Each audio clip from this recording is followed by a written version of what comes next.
गैरसमज झालेला आहे. आई मला गैरसमज नाही झाला ना.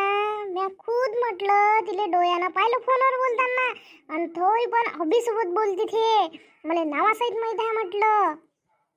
मग मी तिला विचारलंय, मी तिचा कल्लाई फाडला. मग तिने सांगितलं का हाव म्हणे माय आहे म्हणून.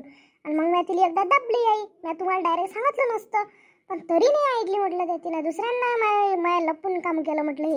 हे असं करत म्हणून मला वाटलं नव्हतं आपली गीता कसं कसं कसं केलं तिनं. तिने तर आपला उलीच विचार नाही करून राहिली. ते अन लोकायले तर माहीतही झालं असं. ते म्हणते ना सगळ्यात पहिले साऱ्या गावाला माहीत होईल मग नंतर घरच्याला माहीत होते. ते झालं तसं ना बाई, असंच झालं. साऱ्या गावाला माहीत आहे ना, आपल्याला काही माहीत नाही. तुला आता लक्षात आलं म्हणून माहिती झालं व काय लक्षात आलं असतं. माई सासूली का नाही एकटी फोनवर बोलताना दिसली माय. पण का नाही मा सासूल्याला डाऊट. तिले वाटलं का कशी सांगू मी इले माझ्यासोबत भांडण म्हणून. का नाही माझ्या सासून बयास मला नेलं बाईने ना. आणि पाय म्हणे काय करू राहिली ती बाई ऐक म्हणे. मग मी म्हटलं आई हिची बाजू झाकासाठी मी ऐकू नाही पाहू नाही. मी काय म्हटलं त्या मैत्रिणीसोबत बोलून राहिली म्हटलं. मग माझी सासू काय म्हणे माहीत आहे, मैत्रिणीसोबत कोणी असं बोलत असते काय म्हणे, काही पण लावून राहिली म्हणे. पण मी आईची बाजू झाकली बाई. मग एकाच्या तोंडची दाटच्या तोंडले गोष्ट जात काय. हिचं काही दिवसात आपल्याला लग्नही करावं लागते. आता कसं करू माय तू सांग बरं. आता माय तर काही डोकसंच नाही चालून राहिलं. आमचं तर काही डोकसं चालत नाही आता. आणि त्या बापाला सांगितलं त्या बाप तर बस त्या पोट्टीला ठोकूनच काढा. कसं करू सांगू माय नीता, कसं करू या पोरीचं. आता तिला शिकवायला पाठवली, MBA शिकून राहिलो माय. चांगलं झालं पाहिजे म्हणून जॉब लागला पाहिजे. काय सा जॉब हिनं तर दुसरंच काही काढणं करून ठेवलं.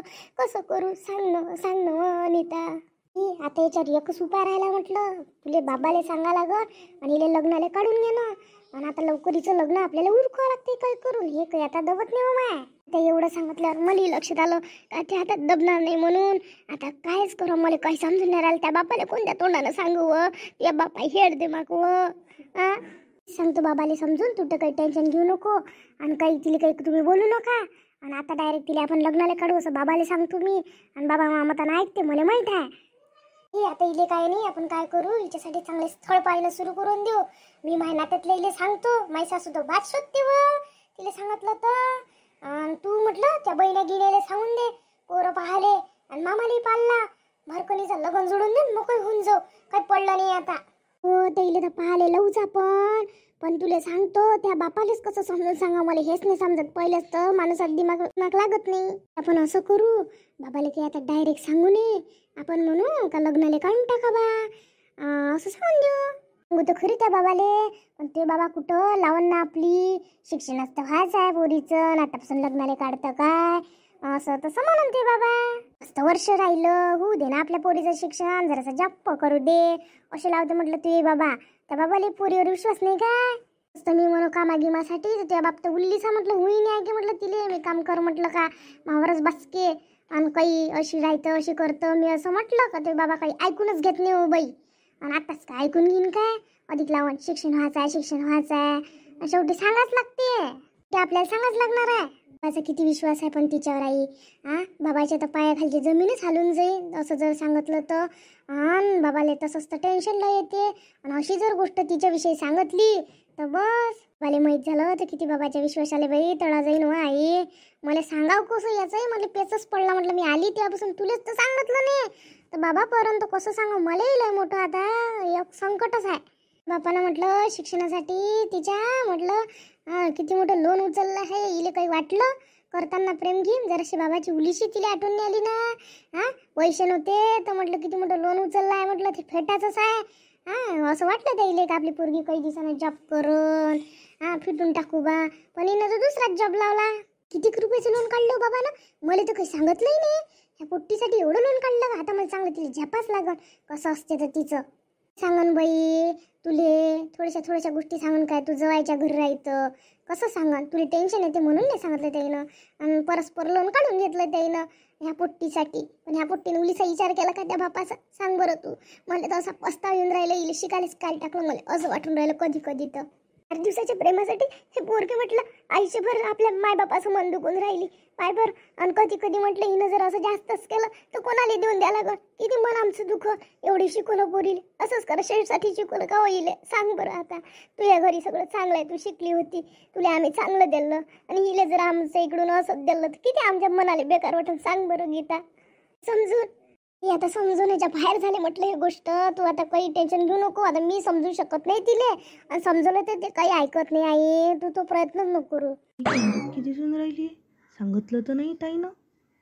गीता काय केलं माहिती इतका विश्वास ठेवला याच्यासाठी ठेवला होता का तुला MBA शिकवायला पाठवलं. आमचं लेकरू आमचा विश्वासघात केला होत्या. किती आहे ना आम्ही पोट आमचं जगवलं आणि तुला त्याच्यातही शिकवलं हो माय. त्यासाठी एवढ्या रुपयाचं लोन काढलं अधिक काय फेडायचं आहे. पण तुला प्रेमाची कांड करायला वेळ सापडून राहिला. तुला एकही वेळा मनात विचार नाही आला का आपल्या बापाचे पैसे पिठाचेच आहे, आपण अभ्यास करावं का हे काम करा. थोडासा विचार नाही केला बाई. त्या कधी पाहून राहिली तू आमच्याकडे. आई तू अशी नको म्हणून मी काही गलत नाही केलं. पण तुला सांगतो तू खूपच चांगला आहे. मी मुद्दाम प्रेम नाही केलं, मला त्याच्यात प्रेम झालं आई. तुम्हाला कोणताही धोका नाही दिला आई. अशी म्हणून राहिली माझ्या हृदय असं तिडतिड तुटून राहिलं आहे. तू अशी बोलून राहिली. मी फक्त प्रेमच केलं, मी काही वाईट काम नाही केलं आई. माझे शिक्षण झाल्यावर तुम्हाला सांगितलंच असतं आणि त्यालाही पण जॉब लागणार आहे. मी काय असंच पोरगं नाही पाहिलं, खूप हुशार आहे. फक्त त्याची घरची गरिबीची परिस्थिती आहे. फक्त तुम्ही फक्त त्याला ॲक्सेप्ट करून घ्या ना आई. बाबाला नको सांगू ना आई. मी त्याला जॉब लागल्यावर मग आमचं दोघांचं लग्न लावून द्या तुम्ही. कुठं गेलो माहिती डोकं जाग्यावर नाही काय. कशी बोलून राहिली तू. कसं तुला लग्न लावून देणार आहे. कसं लावून देणार आहे तू सांग बरं. कसं आम्हाला मान्य राहील. तुझ्या मतानं प्रेम करायला एवढं आम्ही तुला स्वातंत्र्य देऊन दिलं काय. तुझ्या पाया लागतो पण त्या पोराचं नावही नको काढू. तुला लग्न आम्ही शिकवतो फक्त तू ऐक आमचं. मग आमच्यासोबत असा धोका करू नको करू. लग्न आमच्या मतानं लग्न कर बाई. असं प्रेम गेम काही नाही आहे हो माय. फक्त 4 दिवसाची गोष्टी आहे. आमच्या मतानं लग्न करू बाई. असं नको करू. त्या ताईने तुला समजून सांगितलं तरी नाही ऐकून राहिली तू. असं काऊन करतो बाई. तिनं तुला किती चांगलं समजून सांगितलं तरी त्या डबल हेच काम केलं. मला त्या बहिणीने सारं सांगितलं. तू जवायच्या घरी गेली होती तेव्हा हिच्या सासूला ऐकलं. तेच जरासं सारायला माहीत झालं किती आमची त्या वानविने दिव. असं जवळ माणसाला माहीत झालं म्हणजे काय समजून आम्हाला ते असेच संस्कार दिले का म्हणून. तू सांग बरं बाई असं करत असते का हो माय. सांग ना तू तरी आमच्या इकडे पाहून ऐक ना माय. तू असे नको करू ना.